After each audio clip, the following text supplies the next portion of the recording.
بسم اللہ الرحمن الرحیم۔ السلام علیکم ورحمۃ اللہ وبرکاتہ۔ محترم ناظرین، اگر کوئی مصیبت پریشانی ایسی آ گئی ہے کہ جس کا حل ہونے کا کوئی راستہ نظر نہیں آ رہا،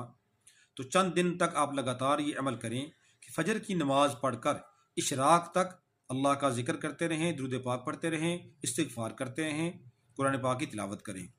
جب سورج نکل آئے اس کے 20 منٹ کے بعد آپ اشراق کے 2 رکعت نفل پڑھیں، اور اس کے بعد آپ 111 بار سورہ توبہ کی آخری 2 آیات اعوذ باللہ من الشیطان الرجیم بسم اللہ الرحمن الرحیم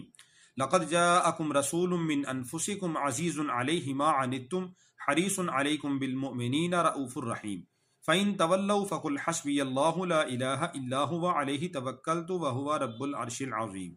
یہ آپ 111 بار پڑھیں، اور اس کے بعد سجدے میں جا کے اللہ تعالیٰ سے عافیت کی اور امن کی دعا کریں، اور مشکلات کی، مصیبت کی دور کرنے کی اللہ سے درخواست کریں۔ انشاءاللہ